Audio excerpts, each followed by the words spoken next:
اللہ تبارک و تعالی اس دنیا کے اندر بہت سارے لوگوں کو منصب اور مقام عطا فرماتا ہے۔ بہت سارے لوگ ایسے ہوتے ہیں جنہیں اللہ تبارک و تعالی زندگی میں بڑے بڑے مواقع عطا کرتا ہے۔ وہ چاہیں تو اس موقع سے اپنے ذاتی مفادات حاصل کریں اور چاہیں تو ان اچھے مواقع کو ملت کی، مذہب کی، قوم کی خدمت کے لیے وقف کر دیں۔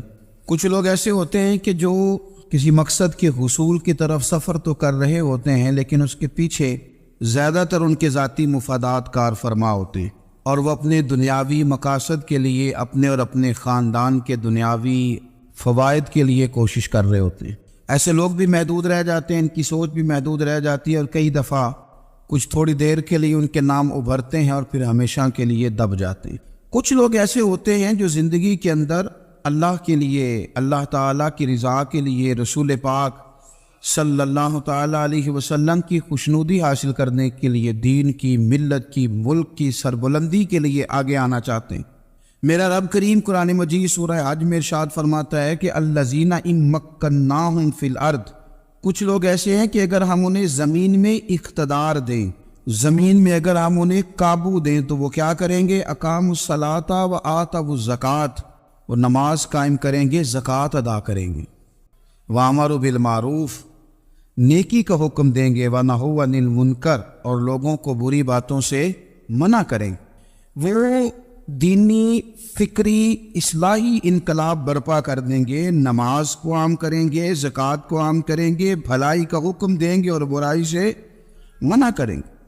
اللہ تبارک و تعالیٰ نے ان لوگوں کو جب اقتدار دیا، وہ کون لوگ تھے؟ سیدنا صدیق اکبر، حضرت فاروق اعظم، سیدنا عثمان غنی، حضرت مولا علی رضوان اللہ تعالی علیہم اجمعین۔ اللہ نے جب ان لوگوں کو اقتدار دیا زمین کے اندر، اللہ تبارک و تعالی نے انہیں نبی پاک علیہ الصلاۃ والسلام کی نیابت کے لیے چنا، تو ان لوگوں نے یہ انقلاب برپا کیا، نمازیں عام ہو گئیں، شوق سے لوگ صدقات و خیرات دینے لگے، بھلائی عام ہوئی، برائی کا کلا کما کیا گیا۔ ہمارے ہاں بھی لوگ احتساب کی باتیں کرتے ہیں، ہمارے ہاں بھی لوگ کہتے ہیں کہ میں رشوت خوری کو، کرپشن کو، ناجائز چیزوں کو ہمیشہ کے لیے جڑ سے اکھیڑ پھینکوں گا۔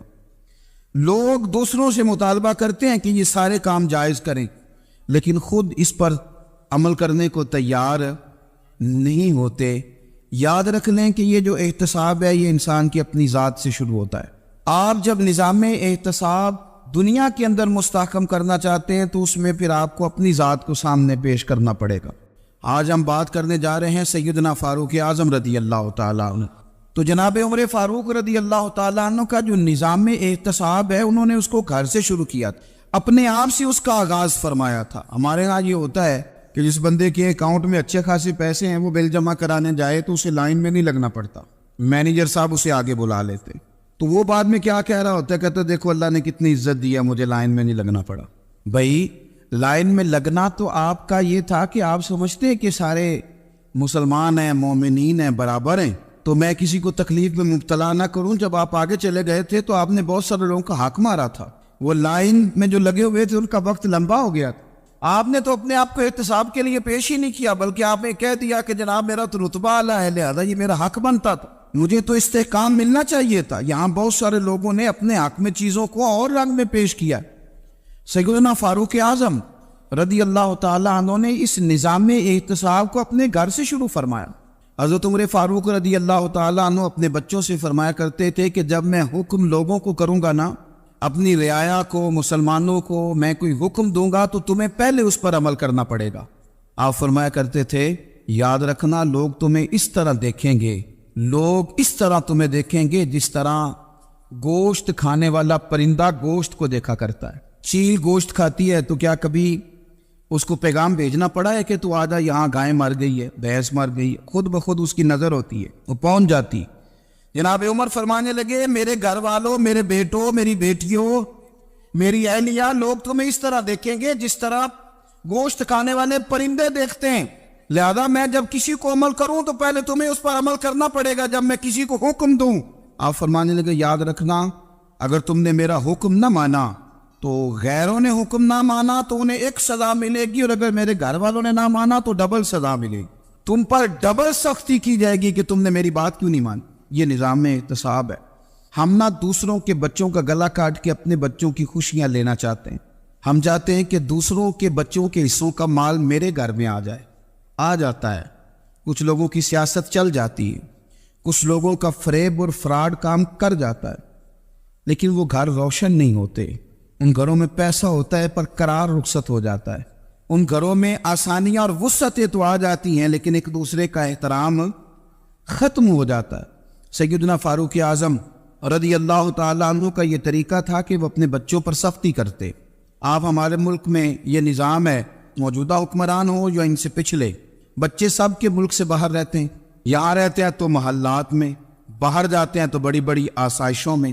ان کے بچوں کے لیے قانون بھی الگ سے ہیں، قاعدے بھی الگ سے ہیں، اور ہمارے ملک کے اندر تو ایک باقاعدہ پروٹوکول کا سسٹم ہے، اس سسٹم سے گزر کر بڑے بڑے لوگ چلنا پسند کرتے ہیں۔ ہمارے زمانے میں بھی کچھ چیزیں سرکاری ہوتی ہیں خالص، لیکن عجیب نظام ہے نا، ہر چیز کا کرایہ بڑھ جاتا ہے، سرکاری دکان کا نہیں بڑھتا۔ باقی دکانیں 5-6 سال کے لیے ملتی ہیں، سرکاری دکان پہ آپ قبضہ کرنا چاہیں تو پورے 100 سال کے لیے مل جاتی ہے، چونکہ یہ عام عوام کی پراپرٹی ہے تو اس کے ساتھ جو مرضی کو سلوک کرے۔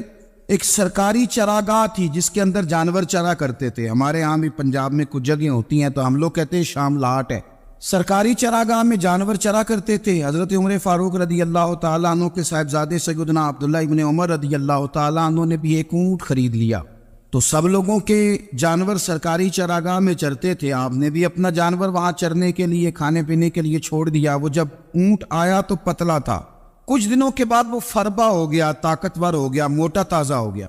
حضرت سیدنا عبداللہ ابن عمر رضی اللہ تعالیٰ عنہ نے بیچا تو وہ ڈبل قیمت سے بھی زیادہ کا بکا، کیونکہ پہلے دبلا پتلا تھا، اب موٹا تازہ فربا ہو گیا۔ حضرت سیدنا فاروق اعظم رضی اللہ تعالیٰ عنہ کو پتہ چلا تو بلایا، فرمایا پتر اونٹ بیچ دیا ہے؟ ابا جی بیچ دیا ہے۔ فرمایا کتنے کا خریدا تھا؟ اتنے کا۔ بیچا کتنے کا؟ ڈبل قیمت بتائی۔ فرمایا اس طرح کر کے اصل رکھ لے اور جو اوپر ملی آپ مجھے دے دے۔ حضور آپ نے کیا کرنی ہے؟ فرمایا میں سرکاری خزانے میں جمع کروں گا۔ حضور کیوں؟ فرمایا اس لیے کہ تیرا اونٹ سرکاری جگہ پہ چرا کرتا تھا، وہ گھاس سرکاری جگہ سے کھاتا تھا۔ حضور سب کے کھاتے۔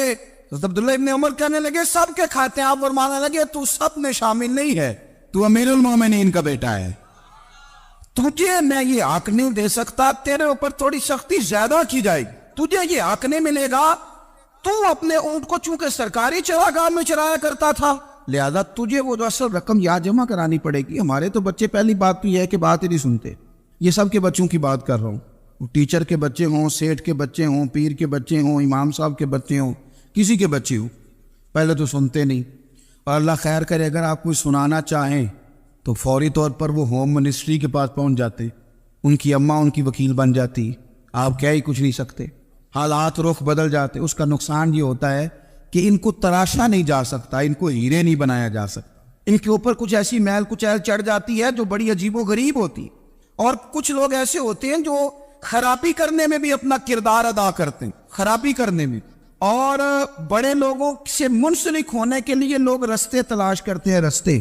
میں چونکہ چیزوں کا مطالعہ کرنے کا بڑا شوقین ہوں، تو میری والدہ داخل تھی کئی سال پہلے ہسپتال میں، تو مجھے اس ہسپتال میں کچھ دن رہنا پڑا، ایک پرائیویٹ ہاسپٹل تھا، تو اس میں انہوں نے جگہ جگہ لکھ کے لگایا تھا ملازمین کو بخشیش نہ دیں، ہم ان کو بڑی اچھی معقول تنخواہ دیتے ہیں، سیلری بڑی عمدہ ہے، تو لوگ بخشیش نہ دیں۔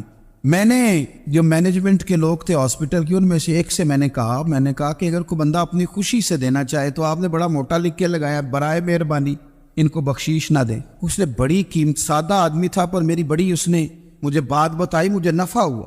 کہنے لگے مولوی صاحب جب کچھ امیر لوگ ہسپتال میں مریض لے کے آتے ہیں تو وہ صفائی والے کو پہلے ہی 500 روپیہ دکھا لیتے ہیں آتے ہی، پھر وہ جیسی آواز دیتے ہیں صفائی والے فٹافٹ اندر آتے ہیں، ان کا کمرہ صاف کرتے ہیں۔ تو سارے تو بیچارے اتنے مالدار نہیں ہوتے کہ آتے ہی پہلے کام والے کو 500 دیں۔ پھر نقصان کیا ہوتا ہے کہ یہ جن کی ذمہ داری ہے بہت ساری ڈیوٹیاں کرنے کی، یہ ڈیوٹی نہیں کرتے، یہ پلٹ کے ان کے طرف دیکھتے ہیں جن کے گھر سے سالن صحیح آتا ہے، ادھر ان کی توجہ زیادہ ہو جاتی ہے، جو نوٹ ان کو زیادہ دکھاتے ہیں، جو پھل لے کے آتے ہیں تو آدھا ان کو دیتے ہیں۔ تو ہم یہ کہتے ہیں یہ کام ہی نہ کرو، یہ اپنی تنخواہ پہ کام کریں تاکہ ہر آنے والے کا درد سمجھیں، ہر ایک کو یکساں یہ سروسز فراہم کریں۔ تو ہم یہ کام کرتے ہیں، ہم ایم پی اے کے اور کسی سے ہمارا تعلق نہ بنے تو ہم جناب اس کے ڈرائیور سے ہی تعلق بنا لیتے ہیں، ہم وہ جو آپریٹ کرنے والا ہوتا ہے ٹیلی فون اسی سے بڑا تعلق بناتے ہیں, اس کو مٹھائی کا ڈبہ جلدی پہنچا دیتے. تو اسی طرح سے بڑے لوگوں کی اولادوں کو بگاڑا جاتا ہے. حضرت عاصم بن عمر رضی اللہ تعالیٰ عنہ, یہ سیدنا فاروق اعظم کے بیٹے تھے, مصر گئے تو لوگوں کو پتا چلا حضرت عمر کے بیٹے آئے. لوگوں نے تحفے دیے, بڑی بڑی چیزیں آپ کو دی. حضرت عمر کا بیٹا آیا, بڑے گفٹ دیے. تو صاحبزادے واپس آئے تو ان کے پاس بڑے تحائف تھے. سیدنا عمر فاروق رضی اللہ تعالیٰ عنہ نے دیکھا تو فرمایا ادھر لانا تحفے. کہا بھائی لوگوں نے مجھے دیے ہیں. فرمایا تو نے کیوں بتایا تھا کہ میں امیر المومنین کا بیٹا ہوں؟ کہا حضور ان کو ویسے ہی پتا چل گیا. فرمانے لگے پتر یہ تحفے تمہیں اس لیے ملے ہیں کہ تم امیر کے بیٹے ہو, یہ تحفے تمہارا حق نہیں, چونکہ تمہیں اس کرسی کی وجہ سے ملے ہیں اور یہ کرسی مسلمانوں کی ہے, لہذا یہ حق بھی مسلمانوں کا ہی ہے. یہ لا سارے مال غنیمت میں جمع کیے جائیں. آپ اپنے گھر سے جب احتساب شروع کرتے ہیں, اپنے گھر سے, اور یہ یاد رکھیں یہ جو لوگ آتے ہیں آپ کے بچوں کو نوازنے کے لیے, یہ انہیں خراب کرتے ہیں, بگاڑ پیدا کرتے ہیں, یہ عجیب و غریب سی چیزوں میں مبتلا کر دیتے ہیں, بچوں کا نقصان ہوتا ہے. کل کلام پھر جو شاپر اچھا لے کے آئے پیر صاحب کے بچے ذرا اس سے پیار سے ملتے ہیں, نقصان ہو جاتا ہے. یہ دستے نگر ہو جاتے ہیں, یہ لوگوں کی طرف جیتے ہیں, دوسروں پہ ڈپینڈ کرنے لگتے ہیں. حضرت ابو موسیٰ اشعری رضی اللہ تعالیٰ عنہ نے پہلے تو ایک قلین بڑا سونا تھا, تو آپ نے حضرت عمر کے گھر بھیج دیا کہ چلو ان کے گھر میں ان کی اہلیہ بچھا لیں گی. کہیں سے تحفہ آیا. پھر وہ جس کمرے میں مال غنیمت اور خزانہ رکھا جاتا تھا اس کی صفائی کر رہے تھے تو ایک دینار مل گیا. تو وہ دینار بچے سارے جا رہے تھے تو ان میں سے حضرت عمر کے ایک بیٹے کو چھوٹے کو بلایا اور بلا کے کہا پتر یہ دینار لے لو. حضرت عمر نے دیکھا کہ بیٹے کے ہاتھ میں دینار بھی ہے اور گھر میں قالین بھی ہے. ایک موقع پہ وہ قالین گیا, ایک موقع پر بچے کو ایک دینار دیا. تو حضرت عمر اپنی اہلیہ سے پوچھنے لگے یہ کہاں سے آیا قالین؟ کہا جناب ابو موسیٰ اشعری رضی اللہ تعالیٰ عنہ نے بھیجا ہے. بیٹے سے پوچھا دینار کہاں سے آیا؟ کہا مجھے انہوں نے ہی دیا ہے. آپ نے وہ دینار بھی لیا اور قالین بھی لیا اور اس کو لپیٹا اور جناب ابو موسیٰ اشعری کو بلایا, اور اتنے سخت ناراض تھے. فرمانے لگے ابو موسیٰ اشعری سے کہنا میرے پاس پیدل آئے, گھوڑے پہ نہ آئے. اور جب آئے حضرت ابو موسیٰ اشعری تو جناب عمر اتنے ناراض ہوئے کہ وہ قالین لپیٹ کر تو ان کے سر پہ مار دیا. فرمانے لگے پکڑو اپنا دینار, تمہیں پورے مدینے میں میرے بیٹے کے علاوہ کوئی اور نہیں ملے تھا جسے تم خراب کر سکو. میرا پتر ہی ملا تھا بگاڑنے کی, کس نے اجازت دی تم میرے بیٹے کو دینار دو؟ کیوں لائے تم میرے گھر میں قالین؟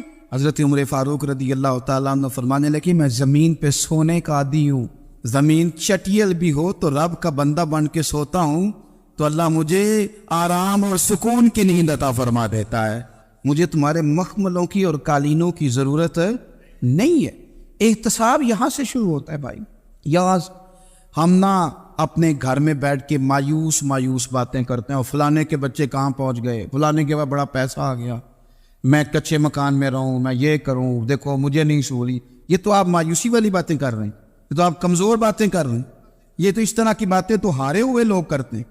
اس طرح کا لب و لہجہ تو ان لوگوں کا ہوتا ہے جو احساس کمتری کا شکار ہوتے ہیں. یہ آپ نے کس طرح کا لب و لہجہ, اور اپنے بچوں کو آپ بھکاری بنا رہے ہیں تاکہ دوسروں کو دیکھ کے تو مایوس ہو جائے. اٹھ باندھ کمر کیوں ڈرتا ہے, پھر دیکھو خدا کیا کرتا ہے. آپ کا جو احساس ہے وہ اتنا خوبصورت ہو, آپ کے لہجے کے اندر اس قدر ٹھہراؤ ہو, آپ کو اطمینان آ چکا ہو, اور آپ کے بچے کبھی بھی کمپیریزن نہ کریں اپنا کسی کے ساتھ, کبھی بھی انہیں کرنے نہ دیں. آپ کبھی وہ کبھی یہ بات نہ کریں کہ فلانے زیادہ اچھا کھاتے پیتے ہیں تو ہم کدھر ہے, کرنے نہ دیں. انہیں بتائیں کہ بیٹا اپنی مٹی پہ چلنے کا سلیقہ سیکھو, سنگ مرمر پہ چلو گے تو پھسل جاؤ گے. ان کو بتائیں کہ جو تمہارے پاس ہے یہ خدا کا عطیہ ہے, اسی پر تم نے قناعت کرنی کبھی بھی. حضرت زید بن حارثہ سے نبی پاک صلی اللہ علیہ وسلم کو بڑا پیار تھا. پھر ان کے بیٹے حضور کے غلام زادے حضرت اسامہ بن زید کے ساتھ بھی حضور بڑا پیار کرتے. لیکن یہ تو مسلمہ حقیقت ہے نا کہ عظمت اور شان تو سیدنا فاروق اعظم کی زیادہ ہے. امت کا اتفاق ہے کہ نبیوں کے بعد سب سے بڑا درجہ جناب صدیق اکبر کا, اور پھر اللہ نے مقام عطا کیا حضرت فاروق اعظم کو. یہ بڑے لوگ تھے. ایک دفعہ مال تقسیم ہو رہا تھا تو حضرت عمر رضی اللہ تعالیٰ عنہ نے نا حضرت اسامہ بن زید کو 4000 دینار دیے اور اپنے بیٹے عبداللہ ابن عمر کو 3000 دینار دیے. تو حضرت عبداللہ ابن عمر گھر جا کے کہنے لگے ابا جی اسامہ میں وہ کون سی خوبی ہے جو میرے اندر نہیں, اور اسامہ کے باپ میں وہ کون سی خوبی ہے جو آپ کے اندر نہیں.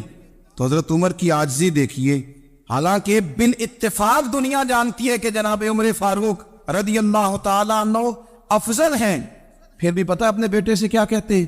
فرماتے ہیں وہ سن یار، وہ خدمت گزار ہیں نبی پاک کے، وہ بھی حضور کے گھر میں ڈیوٹی کرتے، نوکری کرتے، اور ان کے بیٹے بھی حضور کی نوکری کرتے، یہ خدمت گزار ہیں۔ فرمانے لگے اگر تو نے پوچھ لیا تو سن، پھر میری تو رائے یہ ہے کہ تیرے سے زیادہ اسامہ بن زید حضور کی نظر میں پیارے ہیں، اور اسامہ کا باپ تیرے باپ سے زیادہ نبی پاک کا پیارا ہے۔ کوئی کمپیریزن کرنے نہیں دیا، بچوں کو کسی ایسی جگہ کھڑے ہونے نہیں دیا۔ فرمایا یہ وجہ ہے، یہ انداز ہے کہ تو زیادہ پیارا ہے۔ حضرت عمر فاروق رضی اللہ تعالیٰ عنہ پسند نہیں کرتے تھے، ذرا برابر بھی پسند نہیں کرتے تھے کہ کوئی شخص اور مال آتا تو اپنے رشتہ داروں کو نوازنے سے بچتے۔ مال غنیمت آتا ہے نا، ہمارے ہاں تو اللہ خیر کرے جب کوئی بندہ کونسلر بنتا ہے، چیئرمین بنتا ہے، تو ٹھیکہ کس کو دیتا ہے؟ کوئی چلو بھتیجا مل جائے، کوئی بانجا مل جائے، کوئی چھوٹا بھائی، اسے بھی کام مل جاتا ہے ساتھ۔ نوازنے پہ لوگ آتے ہیں تو وہ تلاش کرتے ہیں کہ کہاں کو میرا ہے، وہ ٹینڈر ہی ان کے نام کے پاس ہوتے ہیں جن کی طرف ذرا نظر کرم زیادہ ہوتی۔ حضرت عمر فاروق مال تقسیم کر رہے تھے تو بیٹی آگے کہنے لگی ابا جی رشتہ داروں کا بھی حق ہوتا ہے، آپ سب کو دیتے ہیں، آپ کے قریب ہی نہیں آتے۔ تو حضرت عمر فاروق نے کیا لفظ کہے، کیا حقیقت ہے، کیا حسن ہے۔ فرمانے لگے پتر یہ مال تیرے باپ کا نہیں، مسلمانوں کا ہے، جب تیرے باپ کا ذاتی مال ہوگا تو اپنے رشتہ داروں کو دے گا، یہ مسلمانوں کا مال ہے، یہ اسی حساب سے تقسیم ہوگا جو عدل کا حساب ہے، جو ترازو ٹھیک ہے۔ فرمایا تو مجھے یہ مشورہ نہ دے، یہ مسلمانوں کا مال۔ یہاں سے نظام احتساب شروع ہوتا ہے، یہاں سے انسان آگے بڑھتا ہے، اور پھر کوئی تکلف نہیں کسی پر حضرت عمر کا، کوئی چھوٹا ہے یا بڑا ہے۔ حضرت ابو سفیان رضی اللہ تعالیٰ عنہ سردار رہ چکے ہیں مکے کے، بڑے آدمی، لیکن نظام احتساب میں کوئی چھوٹا بڑا نہیں ہوتا۔ حضرت عمر فاروق مکہ مکرمہ گئے تو لوگوں نے کہا حضور جناب ابو سفیان نے نا گلی میں پتھر رکھے اور بہت سارے لوگوں کو رستوں میں تکلیف ہو رہی ہے، تو حضرت ابو سفیان رضی اللہ تعالیٰ عنہ سے بھی لوگ کہہ دیتے تو وہ بھی اٹھا دیتے، لیکن لوگوں نے چونکہ وہ سردار تھے، بڑے تھے، تو لوگوں نے ان سے کہا نہیں۔ حضرت عمر جب آئے تو کہا تو جناب عمر نے پرواہ نہیں کی، خود آئے جناب ابو سفیان سے کہا یہ پتھر آپ نے رکھے؟ کہا حضور ہاں۔ فرمایا یہ بھی اٹھائیے، یہ بھی اٹھائیے، یہ بھی اٹھائیے۔ جب وہ اٹھا رہے تھے تو حضرت عمر کہہ رہے تھے شکر نہیں اللہ کا کہ عمر کہہ رہے ہیں اور ابو سفیان مانتے جا رہے ہیں، شکر نہیں۔ یہ نظام احتساب ہے کہ بڑا ہو یا چھوٹا ہو، اس کو یہ حق حاصل نہیں ہے کہ مسلمانوں کو وہ کسی تکلیف میں کسی بھی صورت میں مبتلا کرے، کہیں بھی کسی جگہ بھی، اس کو یہ والی اجازت نہیں۔ حضرت سیدنا عمر فاروق رضی اللہ تعالیٰ عنہ۔ پھر ایک اور بات تھی، میں کئی دفعہ یہ بات کہتا ہوں اور مجھے ذاتی طور پر اس کا بڑا تجربہ ہے، کچھ لوگ نا خوشامد پسند ہو جاتے ہیں، بڑی عمدہ تعریف کرتے ہیں، اوئے ہوئے ہو پول باندھتے ہیں پورے، آپ کے پاس آئیں گے تو کہیں گے جناب آپ سے زیادہ اچھا بندہ ہی کوئی نہیں، تو وہ نا آپ سے کام نکلواتے ہیں۔ پھر وہ کسی دوسرے کے پاس جاتے ہیں تو اسی طرح کا رویہ وہ دوسروں کے ساتھ کرتے۔ یہ عام لوگوں میں بھی مرض ہوتا ہے، عام لوگوں میں۔ اور بادشاہ وہ بندہ اگر، پھر تو اس کا دل کرتا ہے میں اگر بادشاہ سلامت ہوں تو دو چار بندے دیہڑی پہ رکھ لوں پر میری تعریف ضرور کریں۔ پابندی ہوتی ہے، لوگ یہ کام بڑے شوق سے کرتے ہیں۔ اور شیخ سعدی فرمایا کرتے تھے لکڑی کو گھن کھا جاتی ہے اور بڑے لوگوں کو خوشامد کھا جاتی ہے خوشامد۔ حضرت عمر فاروق رضی اللہ تعالیٰ عنہ اس معاملے میں بھی بڑے مضبوط تھے۔ ویسے مجھے اور آپ کو اچھا کون لگتا ہے؟ ہماری غلطیاں بتانے والا۔ ہمارے ایسا فرمایا کرتے تھے اپنے دشمنوں کی باتوں پر بھی غور رکھو، تمہارے دشمن تمہیں نکھار دیتے ہیں، تمہارے اندر جو کوتاہیاں ہوتی ہیں وہ تمہیں پتہ چل جاتی ہیں کہ یہاں میری اصلاح ہو رہی، ان پر غور کرو وہ کیا کہتے ہیں۔ حضرت عمر فاروق کی تعریف کی ایک بندے نے، کمال تعریف کی، وہ اس کا خیال تھا کہ رزلٹ بڑا شاندار آئے گا، بادشاہ کی تعریف ہوتی تھی تو پھر تھیلی جاتی تھی اشرفیوں کی، کمال رزلٹ آئے گا۔ تو حضرت عمر جب وہ پوری کر چکا نا بات تو فرمانے لگے تو خود بھی ہلاک ہوا اور مجھے بھی ہلاک ہی کر دیا ہے، خود بھی تباہ ہوا ہے مجھے بھی تباہ کر دیا۔ کس طرح کی باتیں کر رہے؟ ایک بندہ اور آیا اور اس نے آ کے کہا کہ پوری امت میں سب سے افضل ہے فاروق اعظم آپ ہی ہیں۔ حضرت عمر فاروق فرمانے لگے تجھے تیری ماں روئے، ابو بکر تجھ سے بھی افضل تھے، تیرے باپ سے بھی افضل تھے، اور صدیق اکبر مجھ سے بھی افضل ہے اور میرے باپ سے بھی افضل ہے۔ یہ تو کس طرح کی بات کر رہا ہے؟ یہاں ہر شے ہضم نہیں ہو جاتی، فوری طور پہ لوگ ڈکار بھی پورا نہیں لیتے۔ قرآن مجید نے کہا فَلَا تُزَكُّوا أَنفُسَكُمْ هُوَ أَعْلَمُ بِمَنِ اتَّقَىٰ، اپنے منہ سے نہ کہو میں پاک صاف ہوں، اللہ زیادہ بہتر جانتا ہے کہ تم میں سے پرہیزگار کون ہے۔ اپنے منہ سے تعریفیں کرتے کراتے ہو, یہ مزاج چھوڑ دے.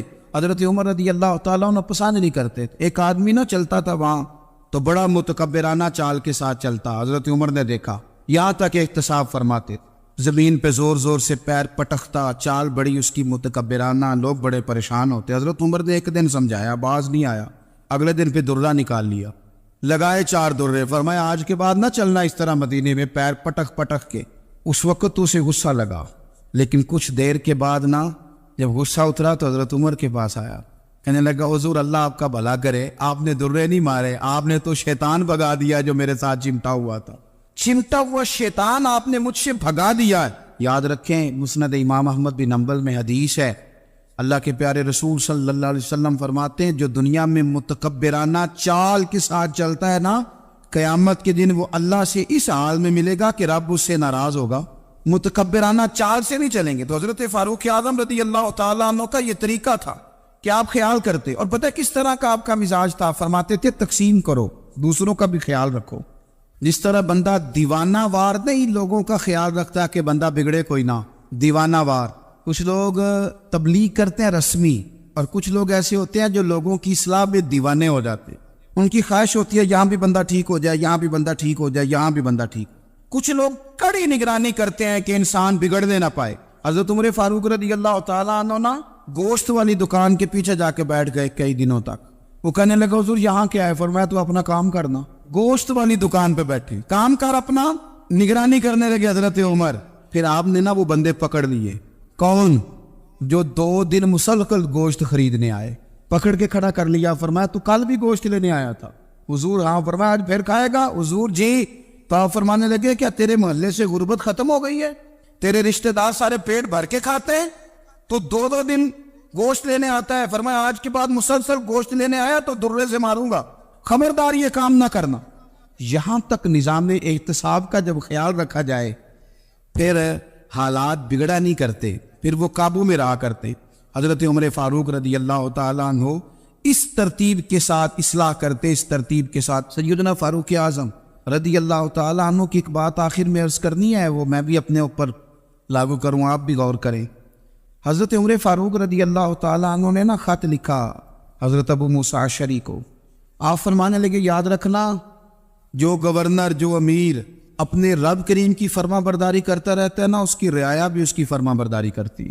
اور جو لوگ اپنے رب کریم کی فرما برداری چھوڑ دیتے ہیں, پھر جنہوں نے ان کی فرما برداری کرنی ہوتی ہے وہ ان کی فرما برداری چھوڑ دیتے. آپ نے سپہ سالاروں کو خط لکھے تھے, فوج کے جو جرنیل تھے, کمانڈو تھے, ان کو خط لکھے تھے. فرمایا جو سپاہی نماز نہیں پڑھتا اسے فوج سے نکال دو, اور ساتھ لکھا تھا یاد رکھو جو رب کا وفادار نہیں وہ ہمارا کیسے ہو سکتا ہے, نکال دو ان لوگوں کو, فوج سے الگ کر دو. ہم آج جو بے پناہ پریشان ہیں, ہمارے بچے بات نہیں مانتے, شاگرد بات نہیں مانتے, ہم شکوے کرتے ہیں, بے ادبی بڑھ گئی.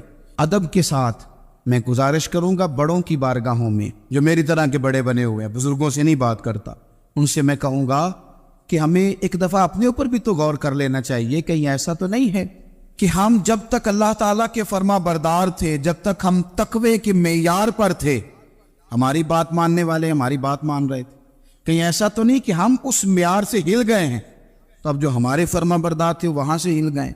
حضرت عمر رضی اللہ تعالیٰ عنہ فرمایا کرتے تھے کہ لوگوں کو عجب میں مبتلا نہیں ہونا چاہیے. خود پسندی کا جو ماحول ہوتا ہے اس سے لوگوں کو ہمیشہ نکلنا چاہیے. حضرت عمر کے ایک صاحبزادے نے کنگھی کر لی, اچھا لباس پہن لیا تو درہ مارا جناب عمر نے. تو آپ کی بیٹی کہنے لگی ابا یہ تو بالکل جائز ہے, اچھے کپڑے پہننا, اچھا لباس پہننا اور سر میں کنگھی کر لینا, اس پر درہ کیوں مار دیا؟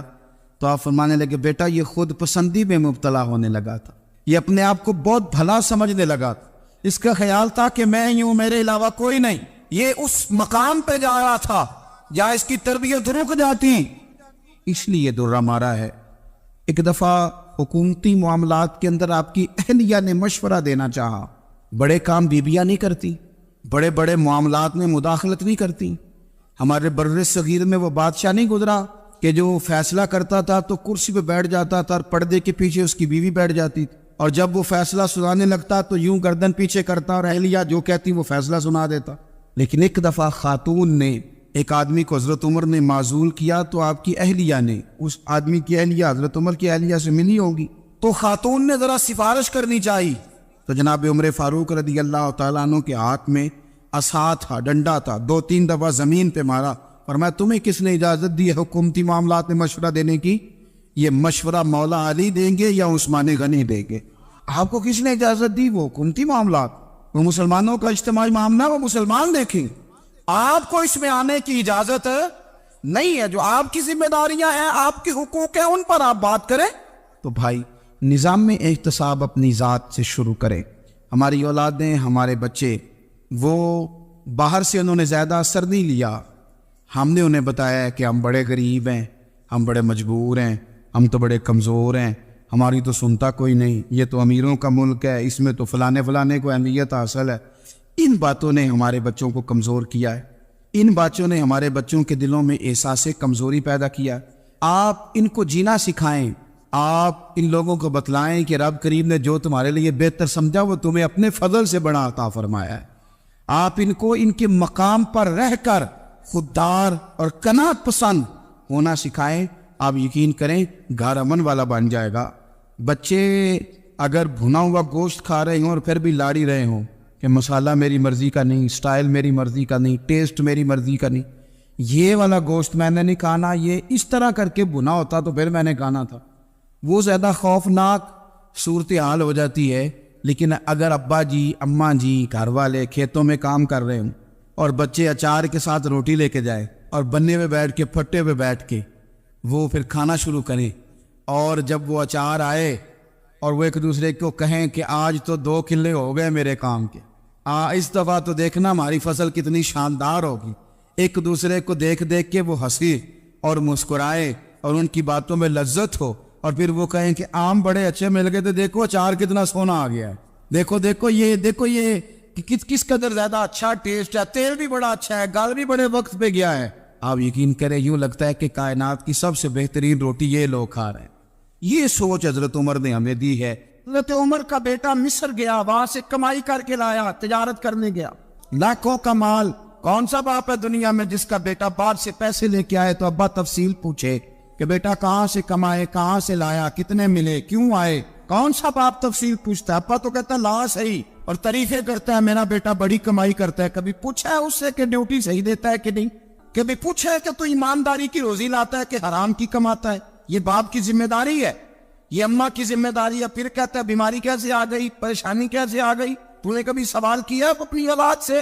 حضرت عمر فاروق رضی اللہ تعالیٰ عنہ کا بیٹا مصر سے پیسے کما کے لایا تو جناب عمر نے بلایا، فرمایا بیٹے اتنی تو تیرے پاس راس ہی نہیں تھی، تھوڑے سے تو پیسے لے کے گیا تھا، اتنی کمائی کیسے ہو گئی؟ اتنے تو پیسے نہیں تھے صاحب، کہاں سے کمائی لائے؟ اس نے کہا ابا جی وہ جو میرے چچا ہے نا مصر کے گورنر، آپ کے دوست، انہوں نے میری مدد کی ہے۔ فرمایا جتنے لوگ گئے تھے سب کی ہے مدد اس نے؟ کہا نہیں صرف میرے کی۔ فرمایا تیرے کیوں کی؟ کہا حضور آپ کے دوست ہے۔ فرمایا چپ کر، حضور انہوں نے مجھے اتنے پیسے دیے، میں نے کاروبار میں ڈالے تو نفع آیا تو میں ان کی رقم دے کے۔ فرمایا خاموش ہو جا، باقی جتنے لوگ گئے تھے سب کی مدد کی اس نے؟ کہا نہیں حضور صرف میری کی۔ فرمایا اس نے تیری مدد نہیں کی، اس نے خلیفہ کے بیٹے کی مدد کی، اس لیے کہ وہ خلیفہ کو اپنے حق میں نرم کر سکے۔ فرمایا آدھا مال تیرا ہے، آدھا مال غنیمت کا ہے، مال خزانہ کا ہے، مسلمانوں کا ہے، اس لیے کہ تو جو وہاں سے مال کما کے لایا ہے وہ اپنے باپ کے خلیفہ ہونے کی وجہ سے کما کے لایا ہے، لہذا رکھ ادھر۔ یا کہتے ہیں کدھر سے آیا، کیسے آیا، کون سا حساب دے، کیا کرے؟ او بھائی حضرت عمر رضی اللہ تعالیٰ عنہ کا اپنی اولاد کے بارے میں یہ رنگ ہے۔ ایک جنگ سے نا خوشبو آئی، خوشبو بڑی مہنگی ہوتی تھی، عرب میں خوشبو آج بھی بڑی مہنگی ہے، وہ زیادہ استعمال کرتے۔ میری باتوں کی سمجھ آ رہی ہے میرے بھائی؟ بڑی مہنگی خوشبو تھی۔ جب وہ خوشبو آئی تو حضرت عمر نے کہا، گھر میں پہلے پہنچی حضرت عمر کے، چونکہ زیادہ عورتیں استعمال کرتی تھی گھر کے اندر خوشبو، مرد بھی لگاتے تھے۔ حضرت عمر نے اپنی بیوی سے کہا، آپ کی زوجہ تو تھی وہ بڑی خوشبو کو پسند کرتی۔ حضرت عمر نے اپنی زوجہ سے کہا کہ خوشبو لاؤ، میں نے ایک عورت کی ڈیوٹی لگائی ہے، وہ خوشبو تول کے نا تو حصہ برابر صحابہ میں بانٹ دے گی۔ تو آپ کی زوجہ کہنے لگی کسی بی بی کی ڈیوٹی لگانے کی کیا ضرورت تھی، میں جو موجود تھی میں بانٹ دیتی ہوں تول کے حصہ برابر۔ آپ نے فرمایا نہیں تو رہنے دے، فلانی بی بی بانٹے گی۔ حضور میں نے بھی بانٹنی ہے، میرے پہ کچھ حق ہے؟ آپ نے فرمایا نہیں تو تفصیل نہ پوچھ، تو خوشبو دے دے، کوئی اور بانٹے گی۔ خاتون خانہ تھی نا، کہنے لگی نہیں مجھے بھی آج آپ کو بتانا ہی پڑے گا کہ کوئی جو بانٹ سکتی ہے تو میں کیوں نہیں بانٹ سکتی؟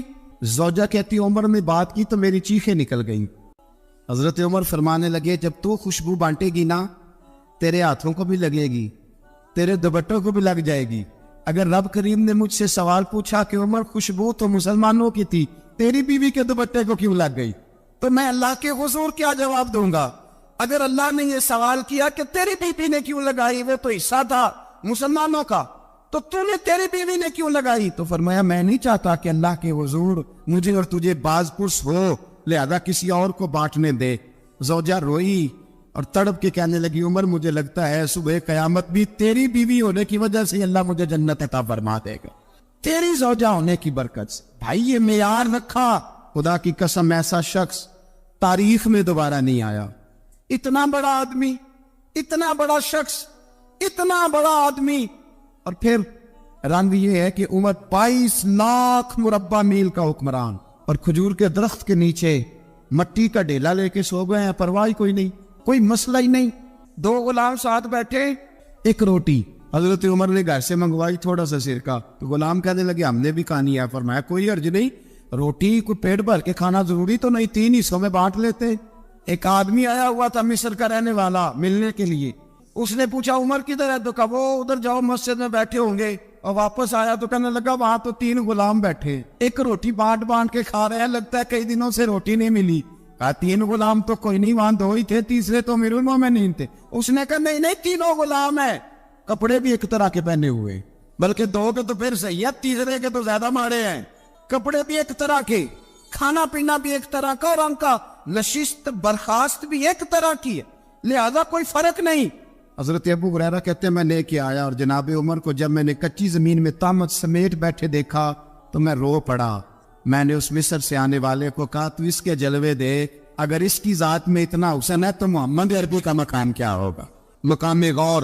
10 محرم کو لوگ دیگے پکائیں گے نا, ہم بھی پکائیں گے انشاءاللہ, یہاں بھی پروگرام ہوگا. تو 10 محرم کو جو دیگ پکنی ہے تو ایسا نہیں ہو سکتا کہ 1 محرم کو حضرت عمر کے نام کی بھی کوئی پک جائے. اگر امام حسن حسین کے نام کی دیگیں پکے تو جو امام حسن حسین کے سے پیار کرنے والے, جو امام حسن حسین سے, ہم لوگوں نے بھی عجیب رٹا اپنایا ہے نا, ہم لوگ بات کا ایک پہلو دیکھتے ہیں دوسرا نہیں دیکھتے. حضرت امام حسن اور حسین کو بھی نبی پاک نے شہید کہا, اور جناب عمر کو بھی رسول اللہ نے خود شہید فرمایا. فرمایا شہید ہے, خود فرمایا اپنی زبان سے کہ یہ شہید ہے, خود میرا عمر شہید ہے. تو ان کے نام کی دیگ نہیں پکنی چاہیے, اس طرف نہیں ہماری توجہ ہونی چاہیے. اور اہل بیت نبوی, یہ بات میں پہلے بھی کرتا ہوں, آج پھر کرنا ضروری سمجھتا ہوں. اہل بیت کا پیار سن لو کان کھول کے, اہل بیت کا پیار اگر ہمیں کسی نے سکھایا ہے تو سیدنا عمر فاروق نے سکھایا ہے. اہل بیت نبوت کی محبت اگر کسی نے سکھائی ہے تو کس نے سکھائی ہے؟ بول کے بتائیے. حضرت عمر نے. اہل بیت کا پیار ہمیں حضرت عمر نے بول کر کے سکھایا ہے. بھائی یاد رکھے, کسی کی طاقت نہیں تھی دم مارنے کی حضرت عمر کے سامنے, طاقت ہی نہیں. کیسر و کسرا کانپ جاتے تھے, جرأت ہی نہیں کرتے تھے حضرت. اور ہمارے تو تعلقات بڑے ہیں نا غیروں سے. حضرت ابو موسیٰ اشعری رضی اللہ تعالیٰ عنہ فرماتے ہیں میرا منشی عیسائی تھا, وہ کاتب کہتے تھے وہ لوگ, میرا حساب کتاب عیسائی تھا. تو فرماتے ایک دن میں نے وہ سارا حساب کتاب لین دین کے حضرت عمر کو دکھایا تو فرمانے لگے جس میں لکھے ہیں اس کو بلاؤ. کہنے لگے وہ ضرور مسجد نہیں آ سکتا. کیوں نہیں آ سکتا؟ کہنے لگے وہ عیسائی ہے. کہتے ہیں حضرت عمر جلال میں آ گئے. آپ فرمانے لگے جنہیں رب دور کرتا ہے تم کیوں قریب کرتے ہو, جنہیں اللہ دور کرتا ہے. فرمایا تم غیروں کو اگر عہدے دو گے تو اپنوں کا کیا بنے گا؟ اگر تم غیروں کو عہدے دو گے تو اپنوں کا. ہم نے غیروں کو عہدے دیے تو دیکھا نا اپنے کس طرح کاٹے جا رہے ہیں. غیروں کو جو عہدے دے دیے, جرانے سارے غیروں سے روز دعویٰ ہوتا ہے چین ہمارا سجن ہے, چین ہمارا دوست ہے. او بھائی دوست ہے تو اس سے کہو نا کہ برما تو تمہاری ایک چھوٹی سی ریاست ہے, چین کے بغیر تو وہ سانس بھی نہیں لے سکتا. اس کو کہو نا اس حکومت پہ دباؤ ڈالے. لیکن ہم لوگوں نے غیروں کو عہدے دیے تو اپنے پس گئے. حضرت عمر کہتے تھے ذمی کا ہم ادب کریں گے. ذمی کافر کا ہم, ایسا کافر جو مسلمان ریاست کو قبول کرے, بدامنی نہ پھیلائے. ایک آدمی کو آپ نے دیکھا آنکھوں سے نابینا ہے اور بھیک مانگ رہا ہے, تو حضرت عمر کو نظر آ گیا. فرمایا کون ہو؟ اس نے کہا میں یہودی ہوں. فرمایا بھیک کیوں مانگتی ہو؟ کہا جب تک تندرست تھا مسلمانوں کو جزیہ دیتا تھا, بوڑھا ہو گیا ہوں کیا کروں. حضرت عمر نے گھوڑے کی پشت پہ بٹھایا, کافر کو گھوڑے کی پشت پہ بٹھایا اور بٹھا کے مدینے لائے. حضرت علی شیر خدا وزیر خزانہ تھے. فرمایا علی اس کا وظیفہ جاری کرو. کہا یہ کون ہے؟ فرمایا یہ یہودی ہے لیکن یہ ہمیں جزیہ دیتا رہا, بوڑھا ہو گیا بیچارہ, بھیک مانگنے پہ مجبور ہے, ہماری حکومت کے اندر رہتا ہے, اس کا پورا وظیفہ جتنا خرچہ اتنا وظیفہ لگاؤ. حضرت علی کہتے ہیں میں وظیفہ لگا رہا تھا اور وہ میرے نبی کا کلمہ پڑھ رہا تھا, وہ رسول اللہ کا کلمہ پڑھ رہا تھا. یہ مزاج, یہ نہیں کہ کافر. حضرت عمر نے گورنروں کو خط لکھے تھے کہ زبردستی کسی کو مسلمان نہیں کرنا, جہاں ان کی عبادت گاہیں بنی ہو تو گرانی نہیں, کوئی مندر کوئی گرجا ضائع نہیں کرنا. اسلام سب کو جینے کا موقع دیتا ہے, پر بے ایمانو ظالمو بدذاتو تمہیں یہ کہتا ہے کہ ہم تمہیں جینے کا موقع دیتے, تم بھی مسلمانوں کو جینے کا موقع دو. امام حسن ملنے, آپ یقین کریں میں جب اس واقعہ کو پڑھتا ہوں تو میرا دل جھوم جاتا ہے. میں کہتا ہوں یار ڈاٹا ہونا اپنی جگہ پہ, عشق ہونا اپنی جگہ پہ, انسان کا باوقار ہونا اپنی جگہ. جہاں کھڑے ہونا تھا وہاں یہ کھڑے ہوتے تھے, اور جہاں جھکنا تھا وہاں یہ. ان لوگوں میں اقبال نے کہا تھا تیری نگاہ ناز سے دونوں مراد پا گئے, عقل غیاب و جستجو عشق حضور و اس طرح. جہاں اگر آیا ہے سامنے کیسر و کسرا تو عمر جیسا دلیر کوئی نہیں, اگر سامنے آیا ایران کا بادشاہ تو عمر جیسا تگڑا کوئی نہیں, اگر آیا ہے سامنے غسان کا بادشاہ تو عمر جیسا عادل کوئی نہیں. لیکن اگر علی کا بیٹا آیا ہے, اگر فاطمہ کے لال پارے آئے ہیں تو پھر فاروق اعظم سے جیسا محب کوئی نہیں, پھر ان سے جیسا پیار کرنے والا کوئی نہیں.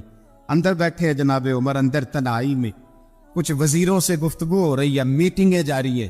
آپ کے بیٹے ملنے آئے جناب عبداللہ ابن عمر, ابا جی ملنے آئے. بات ٹھہرو, بات کر رہا ہوں, کوئی نہ اندر آئے. صاحبزادہ باہر کھڑا ہے. تھوڑی دیر گزری تو امام حسن بھی آ گئے. کون آئے؟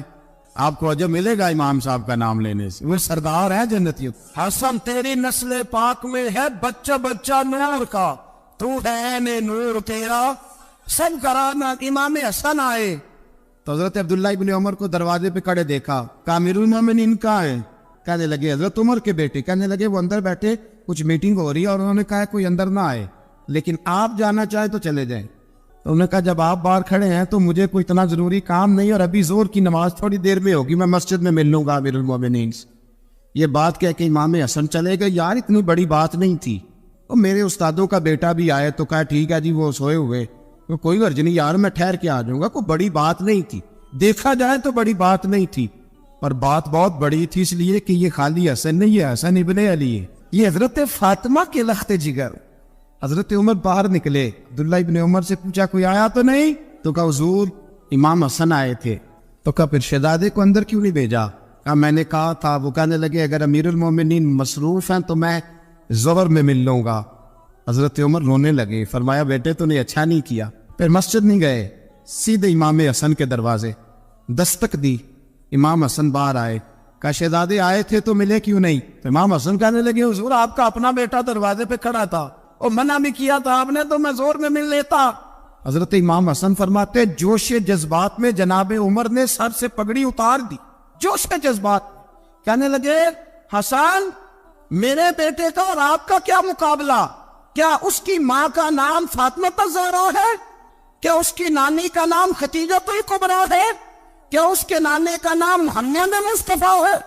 آپ کا اور اس کا کیا مقابلہ؟ پھر رو پڑے اور کہنے لگے بیٹے میں مکے کے صحراؤں میں اونٹ چرایا کرتا تھا, یہ جو میرے سر پر عزت کے بال ہیں یہ تیرے نانے کے اگائے ہوئے. میں مکے کے خبردار شہزادے خبردار. او بھائی اہل بیت نبوت کے ادب کا رنگ اگر سکھایا ہے تو سیدنا عمر نے سکھایا ہے. حضرت عمر فاروق اتھارٹی ہے, اسلام کی اتھارٹی. یکم محرم حضرت عمر کی شہادت ہے. یہودی بول اٹھا, کافر بول اٹھا. اگر 6 مہینے عمر دنیا میں اور رہتے تو دنیا میں کوئی کافر موجود نہ ہوتا. 6 مہینے.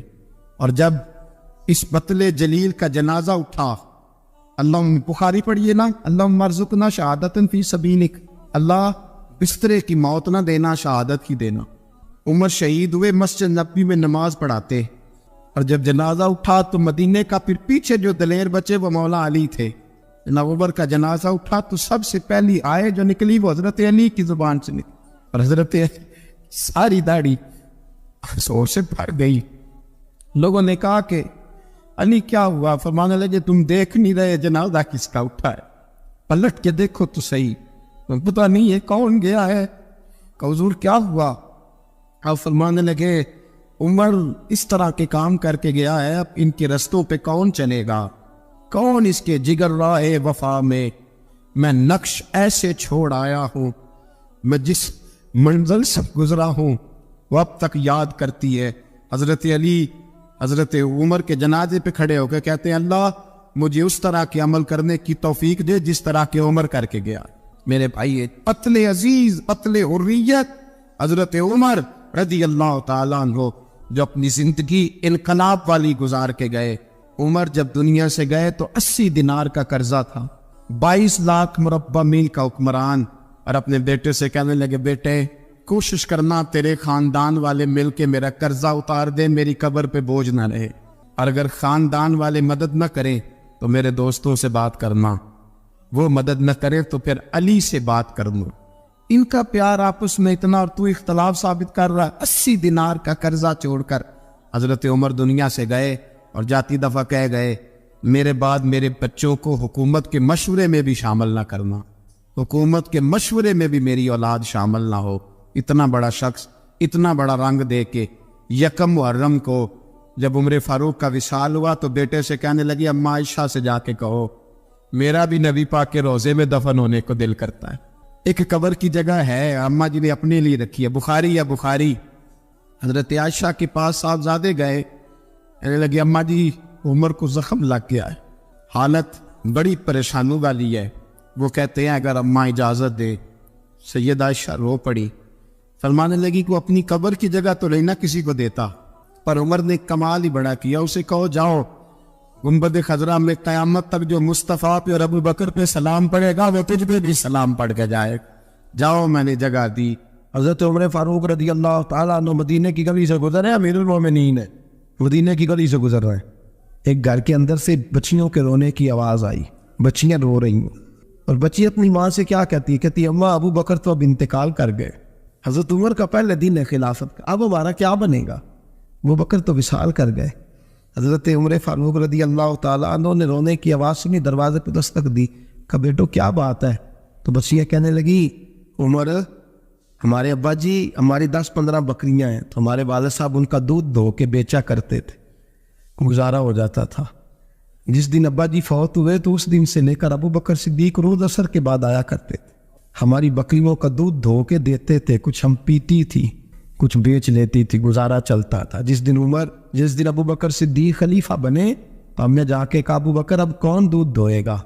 تو سیدنا صدیق اکبر رضی اللہ تعالیٰ عنہ نے فرمایا بیٹے پہلے تو میں مرضی سے خدمت کرتا تھا، اب تو مصطفیٰ کی امت کی نوکری میری ڈیوٹی بن گئی ہے، تو میں آؤں گا۔ بچیاں رو رہی ہیں، حضرت عمر کو بتاتی ہے، کہتی ہیں ابو بکر چلے گئے ہیں تو ہم پریشان ہیں، یتیم ہیں، لاوارث ہیں، بھائی کوئی نہیں، کون آئے گا، کون دیکھ بھال کرے گا؟ حضرت عمر فاروق گھٹنوں کے بل زمین پہ بیٹھ گئے، ان چھوٹی چھوٹی بچیوں کو سینے سے لگایا، فرمانے لگے میں ابو بکر کا کیا کروں، میرے لیے رستے بڑے مشکل کر گیا ہے، میں اس کے کس بادشاہ وقت ہو کے وہ غریبوں کے گھروں میں آ کے ان کی بکریوں کا دودھ بھی دھوتا تھا، امیر المومنین ہو کے یہ رنگ بھی تھا، اور میں بیٹیوں فکر نہ کرنا، جب تک عمر زندہ رہے گا، عمر آتا رہے گا، یہ نوکری کرتا رہے گا۔ کوئی دن بیتے تو حضرت عمر فاروق کو یاد آیا مدینے میں ایک بوڑھی اماں بھی رہتی ہے جس کا کوئی گھر کا کام کرنے والا نہیں، اور جس بی بی کا کوئی بال بچہ نہیں، اور آنکھوں سے بھی وہ نابینی ہے۔ حضرت ابو بکر صدیق رات کے سناٹے میں جایا کرتے تھے، اس کے گھر میں جھاڑو دیتے تھے، یہ بادشاہ ہے، اس کی فقیری کا رنگ دیکھو، اس کو کنویں سے پانی بھر کے لا کے دیتے تھے، اور یہ لفظ آپ سنیں گے تو حیران ہو جائیں گے۔ اس بوڑھی اماں کے لیے نا ایک کونے میں گھر میں دور بار سیل میں ایک جگہ کھود دی تھی جہاں وہ بی بی پخانہ اور پیشاب کرتی تھی۔ امیر المومنین حضرت ابو بکر صدیق رات کو جاتے تھے اور اس کا وہ پخانہ وہاں سے اٹھا کے باہر پھینک کے آیا کرتے تھے۔ اس عورت نے پیغام بھیجا کہ عمر سے کہو میری بھی ڈیوٹیاں تو نہیں سر انجام دینی ہے۔ عمر فاروق ساری رات کام کرتے، سناٹا گہرا ہوتا، جھاڑو دبایا ہے بغل میں، اور عمر فاروق نکلے ہوئے، اس بی بی کے گھر میں جھاڑو دیا جا رہا ہے۔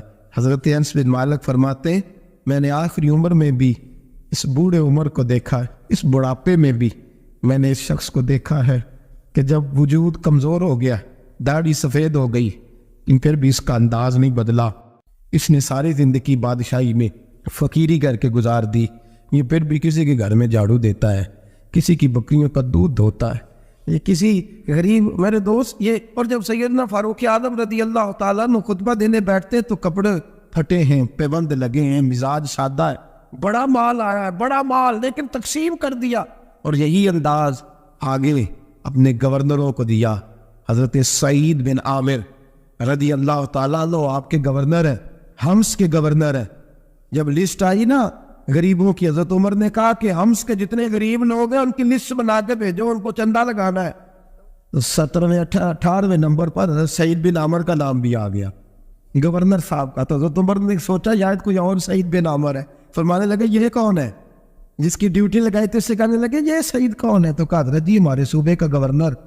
تو فرمایا اس کی لسٹ فقیروں میں؟ فرمانے لگے پتہ نہیں آپ نے کیا رنگ بھر کے بھیجا ہے، مہینہ مہینہ یہ شخص درختوں کے پتے کھا کے گزارا کر دیتا۔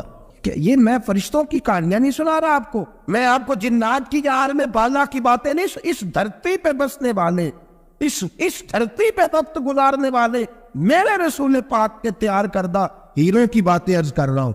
حضرت عمر گئے ایک دفعہ، کہا مجھے بتاؤ تمہارا گورنر کیسا ہے؟ تو حمص کے لوگ کہنے لگے ہمیں اپنے گورنر سے 4 شکایتیں۔ کون کون سی؟ کہ پہلی بات تو یہ ہے کہ گورنر صاحب کو چاہیے فجر کے وقت آئیں، یہ سورج نکل آتا ہے تو باہر آتے ہیں گھر سے، آپ کہہ کے تو دیکھیں کسی معمولی سرکاری ملازم سے بھی، پھر آپ دیکھیے آپ کا کیا بنتا ہے۔ کہا یہ سورج نکلتے وقت آتے ہیں۔ دوسری شکایت یہ ہے کہ دن کو ملتے ہیں رات کو نہیں ملتے۔ تیسری شکایت یہ ہے کہ مہینے میں ایک دن ملتے ہی نہیں گورنر صاحب۔ چوتھی شکایت ہے کہ روتے ہیں، کبھی کبھی اتنا روتے ہیں کہ بے ہوش ہو جاتے ہیں۔ حضرت فاروق اعظم نے کھڑا کر لیا، فرمایا سعید تیری شکایات آئینہ کا حضور حکم۔ فرمایا سنا ہے، پہلے تو فجر کے وقت آ جاتا تھا لوگوں کے مسائل سننے، اب تو سورج نکلتے وقت آتا ہے۔ کہا حضور بیوی بیمار ہو گئی ہے اور گھر میں نوکر تو ہے کوئی نہیں، تو میں سویرے اٹھتا ہوں تو پہلے ناشتہ بناتا ہوں، بچوں کو کھلاتا ہوں۔ اس عورت نے 35 سال میرے ساتھ وفا کی ہے، اب چارپائی پہ ہے تو میں اس کے منہ میں لقمے ڈالتا ہوں۔ کہا اسے کھانا کھلا کے جب وہ دعا دیتی ہے تو پھر نکلتا ہوں۔ تو کہا سنا ہے تو ہفتے میں ایک دن ملتا ہی نہیں، مہینے میں۔ کہنے لگی حضرت جی جب مدینے سے آیا تھا تو ایک کرتا اور ایک تامد ساتھ لایا تھا، مجھے آج 2.5 سال ہو گئے ہیں، میں نیا لباس نہیں خرید پایا۔ میں نے عرض کی میں اس دھرتی پہ بسنے والے لوگوں کی داستان سنا رہا ہوں۔ کہا میں اپنی تاب میں دھو کر خشک ہونے کو ڈال دیتا ہوں، اسے آدھا دن لگ جاتا ہے، خشک ہوتی ہے تو تامد پہن کے قمیض دھو لیتا ہوں اور پھر قمیض ڈال دیتا ہوں۔ حضرت جی سارا دن بیت جاتا ہے تو باہر نہیں آ پاتا۔ حضرت عمر فاروق کی گردن جھک گئی، کہا سنا ہے تو رات کو ملتا ہی نہیں، یہ لفظ کہے تو حضرت سعید بن عامر کہنے لگے یہ میرا راز تھا، آپ میرے امیر نہ ہوتے تو کبھی فحش نہ کرتا، دن میں نے بندوں کے لیے رکھا ہے، رات اپنے رب کے لیے رکھی ہوئی ہے۔ میں رات کی تنہائیوں میں اپنے کریم کی بارگاہ میں جاتا ہوں اور میں سارے دن کے گناہوں کی معافی مانگتا ہوں، میں اپنی غلطیوں کی تلافی کا سوال کرتا ہوں، اس کے حضور جاتا ہوں، اسے دکھڑے سناتا ہوں، رات میری اس کے لیے بیت جاتی ہے۔ حضرت عمر کی اور گردن جھک گئی، فرمایا یہ بتا کہ تو ملتا ہی نہیں، کہ کبھی کبھی تو روتا ہے اور بے ہوش ہو جاتا ہے۔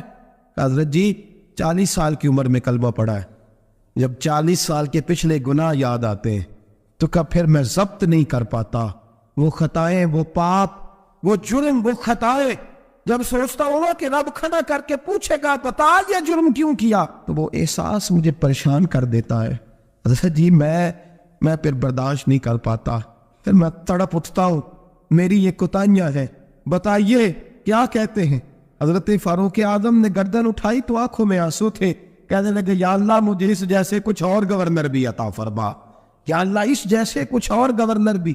عزیزو اپنا حال کیا ہے؟ ملک شام جب فتح ہوا تو حضرت سعد بن ابی وقاص رضی اللہ تعالیٰ عنہ کہتے ہیں کہ کچھ لوگ مجھے کہنے لگے کہ ہم آپ سے معاملات طے نہیں کریں گے، ہم جزیہ دیں گے، ٹیکس دیں گے، اسلامی حکومت کے زیر اثر آئیں گے، لیکن آپ سے معاملات طے نہیں کریں گے، اپنے امیر کو بلائیے۔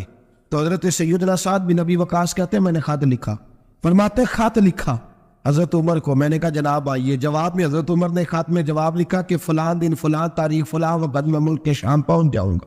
حضرت سیدنا عمر چلے گھر سے. ایک غلام، ایک گھوڑا، ایک نیزہ. حضرت فاروق اعظم نے کچھ کھجوریں، خشک کھجوریں، کچھ سرکہ باندھ کے رکھ لیا رستے میں کھانے کو. یہ بادشاہی میں فقیری ہو رہی ہے. لاکھوں مربع میل کا حکمران ہے، کروڑوں اربوں روپے پاس پڑے ہوئے ہو.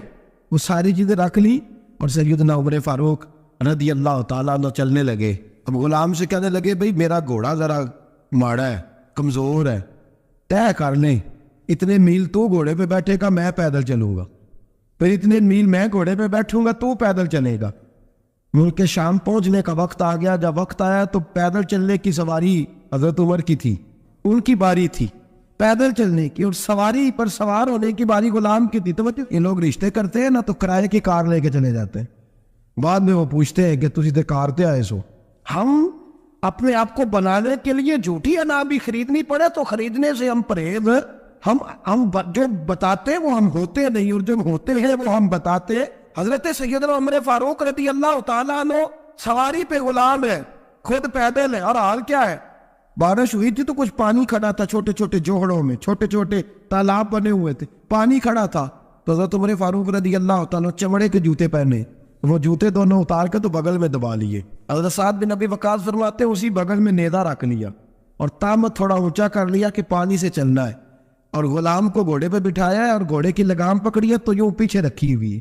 اور حضرت سیدنا فاروق اعظم رضی اللہ تعالیٰ عنہ آ رہے ہیں. غلام کہنے لگا حضور لوگ دیکھ رہے ہیں، مہربانی کرے بیٹھ جائے. فرمانے لگے نہیں باری تیری ہے، تو ہی بیٹھے گا. اس نے کہا حضور نہیں وہ تو ٹھیک ہے، کوئی باری فرض تو نہیں نہ ہو گئی، آپ مہربانی کریں آپ آ جائیں، ذرا لوگ آ رہے ہیں. فرمایا تمہیں کہا تھا. غلام کا تھا میں نے تیسری دفعہ کہا تو حضرت عمر نے جلال سے دیکھا، اور جناب عمر کا جلال تو زمین کانپنے لگ جاتی تھی. کہتے ہیں کہا حضور آپ آ جائیں، تو کہتے تجھے کہا ہے نا چپ کر کے بیٹھا رہے. کہتے ہیں میں گھوڑے پہ ہی کانپنے لگا. غلام اب حضرت سعد بن ابی وقاص کہتے ہیں سورج غروب ہو رہا تھا، شعائیں پانی میں پڑ رہی تھی. حضرت عمر پانی سے میں نے غور سے دیکھا تو دوڑا گیا. جا کے نا بچے نہیں مشورہ دیتے ابا جی کو، ابا جی آج نہیں کریدا دور بدل گیا جے.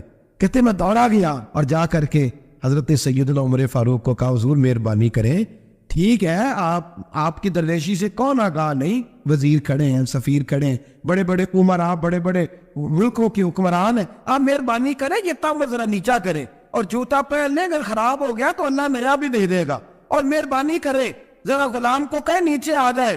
حضرت عمر کہنے لگے تمہیں کیا تکلیف ہے؟ کہا حضرت جی وہ وزیر مشیر کھڑے ہیں، یہودی ہیں، عیسائی ہیں، نجرانی ہیں، وہ بڑے بڑے مذاہب کے بڑے بڑے ملکوں کے، آپ کا بڑا نام سنا ہے.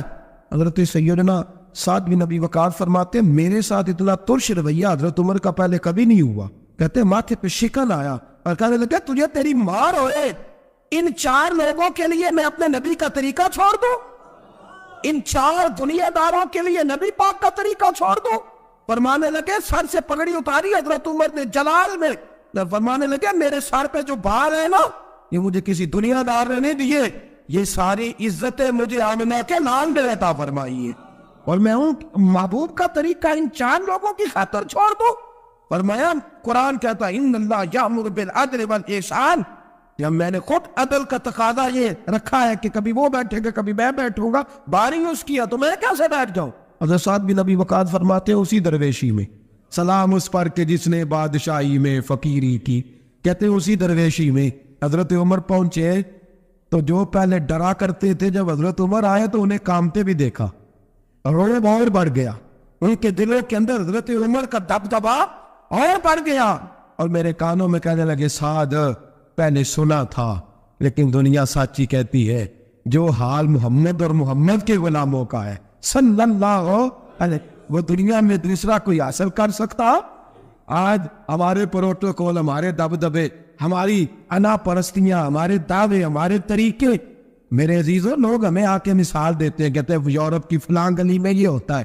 میں نے کہا وہ گرد راہ کو نہیں پہنچ سکتے، یہ ساری چیزوں تو میرے مصطفیٰ کے غلاموں سے حاصل کی ہیں لوگ، ہم نے چھوڑ دی، غیروں نے اپنا لی. خدا را اپنی زندگی میں تبدیلی لائیں.